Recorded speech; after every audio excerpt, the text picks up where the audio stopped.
Hello students, today I am going to teach you chapter 3 The Brave Act. Brave act का मतलब हुआ एक बहादुरीपूर्ण कार्य या फिर हम कह सकते हैं वीरतापूर्ण कार्य. This story has been written by Firdaus Kanga. यह स्टोरी फिरदौस कांगा द्वारा लिखी गई है. So let's start. Chapter 3 the brave act. It's you behind that newspaper, isn't it? Asked Sam one Sunday morning. एक दिन संडे मॉर्निंग में सेम ने पूछा, it's you behind that newspaper, isn't it? यानी कि इस न्यूज़पेपर के पीछे तुम ही हो, है ना? I was hidden behind the out size Sunday special I was reading. मैं संडे स्पेशल जो न्यूज़पेपर था, जो कि आउट साइज यानी कि आकार में बहुत बड़ा था, उसके पीछे छुपा हुआ था और उसे पढ़ रहा था. How do you do it Brit? तुम ऐसा कैसे करते हो Brit? I emerged his giggling 12 year old. I emerged यानी कि मैं उस न्यूज़पेपर के पीछे से इमर्ज्ड हुआ यानी कि बाहर आया, प्रकट हुआ. His giggling 12 year old. His giggling 12 year old. उसकी गिगलिंग यानी कि उसकी जो हंसी थी, दबी हुई हंसी, वो 12 ईयर ओल्ड यानी कि 12 साल के बच्चे जैसी थी. How do I do want? मैं जानना चाहता हूं कि तुम ऐसा कैसे करते हो.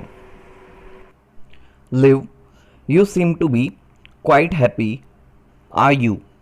लिव का मतलब है जियो, खुश रहो. You seem to be quite happy यानी कि तुम काफ़ी खुश दिखाई देते हो. Are you? क्या तुम खुश हो? Of course I am happy. बिल्कुल मैं खुश हूँ. I said इंडिग्नेंटली. इंडिग्नेंटली का मतलब होता है गुस्सा करना, क्रोध करना, यानी कि मैंने थोड़ा से गुस्से में कहा. I mean if you weren't happy. मेरा मतलब कि अगर आप खुश नहीं हो तो it was like flunking your exams, यानी कि आप एग्ज़ाम में फेल हो गए हो, ये इसके जैसा है. यानी कि आप खुश नहीं हो, ये एग्ज़ाम में फेल होने जैसा है. और is it just your brave act? या फिर ये तुम्हारा कोई ब्रेव एक्ट है, तुम्हारा कोई वीरतापूर्ण कार्य है. Smiling face, weeping heart. और वो वीरतापूर्ण कार्य क्या है कि आपका वीपिंग हार्ट है, यानी कि हृदय में तो आपके बहुत ज़्यादा दुख है, दर्द है, लेकिन आपका चेहरा जो है वो स्माइलिंग यानी कि मुस्कुराता हुआ है. You know like the movie we saw last week about the circus clown. तुम जानते हो जैसे कि हमने लास्ट वीक सर्कस क्लाउन की एक मूवी देखी थी. क्लाउन मीन्स जोकर, यानी कि सर्कस के जोकर की एक मूवी हमने पिछले सप्ताह देखी थी. How he was always putting on his comic act while he was really having a rotten time. किस तरह से वो कॉमिक एक्ट करता है, यानी कि हास्यपूर्ण व्यवहार करता है, लोगों को हंसाने का काम करता है, कॉमिक एक्ट करता है. While he was really having a rotten time, जबकि वह बहुत ही बुरे समय से गुजर रहा था. That was a movie, a Hindi movie. वह एक मूवी थी, एक पिक्चर थी, अ हिंदी मूवी यानी कि एक हिंदी मूवी थी, एक हिंदी पिक्चर थी. सो तो क्या? ओ यू मस्टंट बी स्नोबिश ब्रिट. तुम्हें इतना ज़्यादा स्नोबिश यानी कि इतना ज़्यादा दम्भपूर्ण या घमंडी नहीं होना चाहिए Brit. That only means you aren't big enough your self.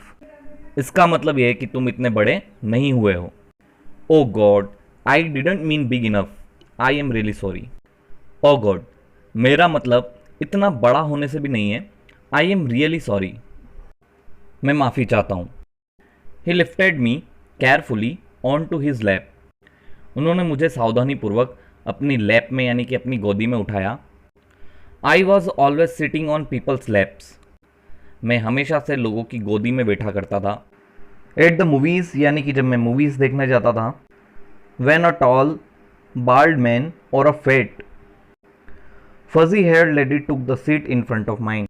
यानी जब कोई लंबा या कोई गंजा व्यक्ति या फिर कोई मोटा व्यक्ति या फिर फजी हेयर्ड लेडी यानी कि बिखरे बालों वाली अगर कोई महिला मेरे सामने की सीट पर बैठी हुई होती तो मुझे लोगों की गोदी में बिठाया जाता. इन मोटर कार्स यानी कि गाड़ियों में.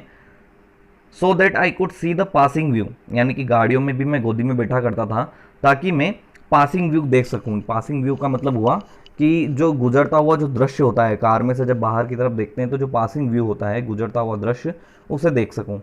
एट पार्टीज़ और पार्टीज़ में where there was a shortage of chairs, जहाँ पर भी चेयर की कमी होती थी तो वहाँ पर भी मैं गोदी में बैठता था। हैप्पी सेड सेम, सेम ने कहा क्या तुम खुश हो? After everything you have been through, यानी कि उन सब चीज़ों से जिनसे कि तुम होकर के गुजर रहे हो। After knowing what life's going to be like, यानी कि ये जानने के बाद भी कि तुम्हारी जो लाइफ है यानी कि जो तुम्हारा जीवन है वो कैसा व्यतीत होने वाला है, कैसा बीतने वाला है या कैसा बीत रहा है। I was squirming like a puppy in his arms, squirming का मतलब होता है सिकुड़ करके, यानी कि मैं उनके हाथों में, उनकी भुजाओं में, उनकी गोदी के अंदर एक पपी की तरह, एक यानी कि कुत्ते का जो छोटा पिल्ला होता है, जो बच्चा होता है, उसकी तरह सिकुड़ करके बैठा हुआ था।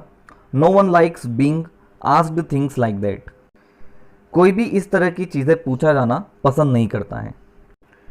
What do you see in your crystal ball, I asked, मैंने पूछा आप आपकी क्रिस्टल बॉल में क्या देखते हो?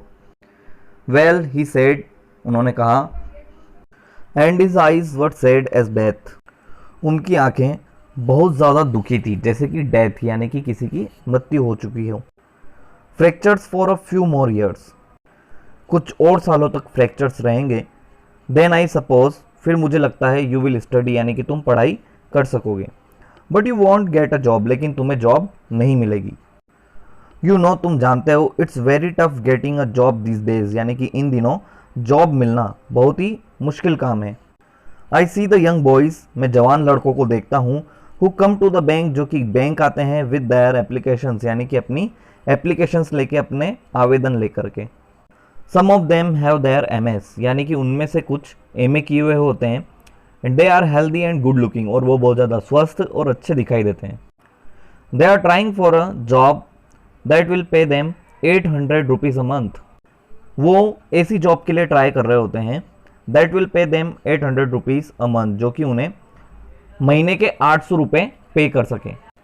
And they don't even get that, और उन्हें ये जॉब भी नहीं मिल पाती है। Are you happy in spite of everything, क्या तुम इन सब के बावजूद खुश हो? Only the pain you have been through should have put you off life forever, तुम्हें केवल अपनी लाइफ से उस दर्द को दूर कर देना चाहिए जिससे कि तुम गुजर चुके हो। This doesn't sound like discouragement, does it, ये तुम्हें निराश करने जैसा नहीं लगता है। डज इट, क्या तुम्हें ऐसा लगता है? Sarah and I love having you around whatever you are, Sarah और मैं तुम्हें आसपास, हमारे आसपास पा करके खुश हैं। वॉट एवर यू आर, तुम चाहे जैसे भी रहो या चाहे जैसे भी हो। I just hope you are not running away, मैं बस इतनी उम्मीद रखता हूँ कि तुम हमसे दूर नहीं भाग रहे हो, दूर नहीं जा रहे हो। आई कांट रन रिमेंबर, याद है मैं भाग नहीं सकता हूँ। Okay smarty pants, smarty pants का मीनिंग होता है समझदार होना। ठीक है समझदार बच्चे। I don't want you to escape from what you are, मैं तुम्हें उस चीज़ से छुपाना या बचाना नहीं चाहता जो कि तुम हो। इट्स नो यूज़ प्रिटेंडिंग, यानी कि प्रिटेंड करने का, यानी कि नकली बिहेवियर करने का या बर्ताव करने का कोई भी यूज़ नहीं है, उसका कोई भी मतलब नहीं है। If you are pretending that everything is all right, अगर तुम ऐसा बिहेव कर रहे हो, ऐसा प्रिटेंड कर रहे हो कि सब कुछ ठीक है,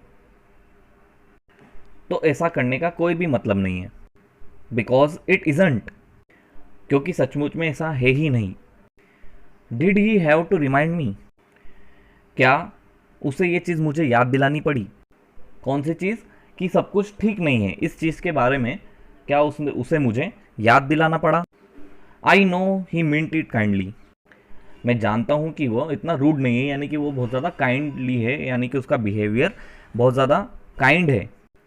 but did he really believe I thought everything was all right, लेकिन क्या सचमुच वो ऐसा मानता है कि मैंने ऐसा सोचा है कि एवरीथिंग वॉज ऑल राइट, यानी कि सब कुछ ठीक है?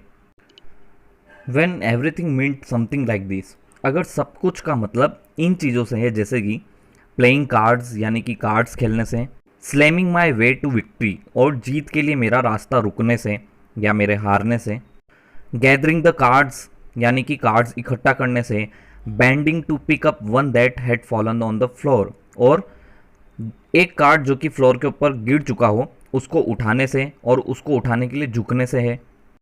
Staying bent because I had broken a thigh bone, और झुके ही रहना, बिकॉज क्योंकि I had broken a thigh bone, क्योंकि मेरी थाई बोन जो है यानी कि जांग की जो हड्डी है वो टूट चुकी है, एंड कुडंट मूव, और अब मैं मूव नहीं कर सकता। Not because of the pain, दर्द की वजह से नहीं, but because of the terror, जबकि उस टेरर की वजह से यानी कि उस डर की वजह से, worse than facing a murderer with a blood stand knife, जो कि खून से सने हुए चाकू को हाथ में लिए हुए मर्डरर को फेस करने से भी ज़्यादा बदतर होता है। Bone deep fear stage, bone deep fear का मतलब होता है हड्डियों को कपा देने वाला डर, यानी कि ऐसा डर जो कि हड्डियों को तक को कपा दे, ऐसा डर मुझ में बना रहा। ऑफ द पेन, अब उस दर्द के बारे में बताया जा रहा है। As if that murderer had dipped his knife into my blood again without bothering to finish me off, और वो दर्द ऐसा फील होता है जैसे कि मर्डरर जो है उसने चाकू को फिर से मेरे ब्लड के अंदर यानी कि मेरे खून के अंदर वापस से डीप कर दिया है, वापस से उसे घुसा दिया है, again without bothering to finish me off, यानी कि बिना मुझे पूरी तरह से ख़त्म किए हुए, यानी कि बिना मुझे मारे फिर से उसने उसी जगह पर उस नाइफ को मेरे ब्लड के अंदर डीप कर दिया, उसे घुसा दिया। And I would drag myself through that trench of pain saying, और मैं खुद को उस ट्रेंच ऑफ पेन यानी कि उस दर्द की खाई से खुद को बाहर निकालने की कोशिश करता, ये कहते हुए कि 4 times worse than anyone's else, यानी किसी और चीज़ से जितना किसी और चीज़ में दर्द होता है उससे 4 गुना ज़्यादा दर्द उसे महसूस होता है। May be this time it will kill me, may be, और शायद ऐसा हो सकता है कि इस दर्द की वजह से अब मेरी मृत्यु हो जाए। Then I would cry for thinking that way, और मैं उस तरीके से इस चीज़ को सोचते हुए रोता, because it was so futile, क्योंकि ये मेरे लिए बिल्कुल फ्यूटाइल था, बिल्कुल यानी कि उठ कर के खड़ा होना एक तरीके से मेरे लिए फ्यूटाइल था, बेकार था, क्योंकि मैं इसमें असफल हो जाता, क्योंकि वो दर्द सहन करने की ताकत मुझ में नहीं थी। The nights were the worst, यानी कि सबसे ज़्यादा बदतर होती थी रातें। Sleeplessness draw my thoughts round the craziest bends, sleeplessness यानी कि अनिद्रा, नींद न आना। Draw my thoughts round the craziest bends, यानी कि नींद न आने से मेरे विचार जो होते थे वो क्रेजीएस्ट बैंड्स यानी कि पागलपूर्ण यानी कि बहुत ज़्यादा पागल कर देने वाले विचारों के आसपास घूमते थे। And the flat was lifeless around me, और जिस फ्लैट में मैं रहा करता था वो पूरा लाइफलेस था। लाइफलेस यानी कि आसपास किसी का ना होना। No one to divert me with whispers, यानी कि मेरे जो थॉट्स थे उनको विस्पर्स के थ्रू यानी कि बड़बड़ाहट के साथ में या कुछ बोल करके डाइवर्ट करने वाला कोई नहीं था, यानी मेरे विचारों से मेरे थॉट्स से मुझे डाइवर्ट करने वाला कोई भी नहीं था। Dolly and Sarah and Sam sleeping like an insomniacs envy, Dolly, Sarah और सैम इस तरीके से सोते थे जैसे कि वो इंसोम्निएक्स एनवी हों। इंसोम्निएक यानी कि जो अनिद्रा का शिकार होता है, जिसे नींद नहीं आती है, उससे ईर्ष्या करने वाले हों, इस तरीके से वो सोते थे। इसका कहने का मतलब यह है कि वो बहुत ज़्यादा गहरी नींद में सोया करते थे।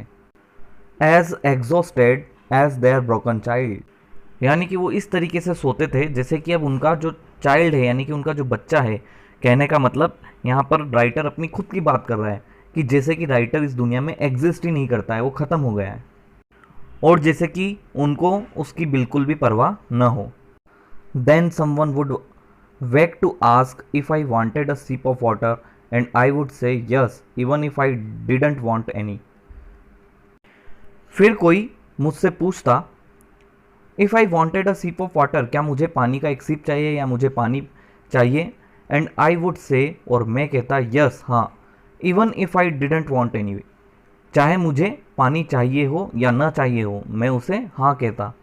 बिकॉज क्योंकि डूइंग समथिंग मेड थिंग्स सीम बेटर, क्योंकि ऐसा करने से मुझे ऐसा फील होता था जैसे कि चीज़ें अच्छी हो रही है, यानी कि थोड़ा सा मैं बेटर फील करता था, मेरा जो ध्यान होता था पेन से वो डिस्ट्रैक्ट हो जाता था। I would ask silly questions, यानी कि मैं अजीबो गरीब और थोड़े से सिली क्वेश्चंस यानी कि बेवकूफ़ी भरे सवाल पूछता था। व्हाट्स द टाइम, यानी कि टाइम क्या हुआ है, when will the milkman come, यानी कि दूध वाला कब आएगा। I would take the very answer, और मुझे वेरी वेरी मतलब कि थकाऊ या उबाऊ आंसर, यानी कि ऐसे बोरिंग आंसर मुझे मिलते थे। द ग्रीविंग कीस, और फिर मुझे मेरी माँ द्वारा या पिता द्वारा ग्रीविंग कीस दिया जाता, यानी कि उदासी भरा मुझे किस देते थे, वो मुझे एक तरीके से किस करते। And crawl back to the torture house alone, और फिर मैं वापस से मेरा जो टॉर्चर हाउस था, टॉर्चर हाउस किसको बताया यहाँ पर, वो बेड, वो पलंग जिसके ऊपर वो लेटा हुआ रहता और उसे वापस से वही जो पेन होता उसे फील होता, तो उसे बताया है टॉर्चर हाउस। तो उसी टॉर्चर हाउस पर वापस से क्रॉल बैक हो जाता, उसी पर सिकुड़ करके लेट जाता। In the morning the pain slunk away and things got worse, और सुबह के समय जो दर्द होता था वो स्लंक अवे मतलब कि चुपके से वापस आ जाता। एंड थिंग्स गॉट वर्स, और चीज़ें और ज़्यादा बदतर हो जाती, कंडीशन और ज़्यादा बिगड़ जाती। I had been thinking of the tough time ahead, मैं अपने बुरे समय के बारे में सोच रहा था। टफ टाइम यानी बुरा समय या कठिन समय, उसके बारे में सोच रहा था। Starting everything from sitting in my wheelchair to having a bath as if I had never done them before, मैं अपनी व्हील चेयर में बैठे हुए स्टार्टिंग से वही सारी चीज़ें सोचता। टू हैविंग अ बाथ यानी कि बाथ के लिए जाना, नहाने के लिए जाना। As if I had never done them before, जैसा कि ऐसा मेरे साथ में पहले कभी ना हुआ हो। The boredom of not going out for 6 weeks, और 6 हफ्तों तक बाहर न जाना, इस चीज़ का बोर्डम होना, इस चीज़ से बोरियत होना, इस चीज़ के बारे में वो सोचता कि वो बहुत ज़्यादा 6 हफ्तों से जब वो बाहर नहीं निकला घर से, तो उस चीज़ की वजह से बहुत ज़्यादा उब चुका था, बहुत ज़्यादा बोर हो चुका था। आफ्टर दैट, और उसके बाद में waiting for the next time, यानी कि आने वाले समय का इंतजार करता। I think this is enough for today. Remaining chapter हम नेक्स्ट पार्ट में पढ़ेंगे। Thank you and have a nice day.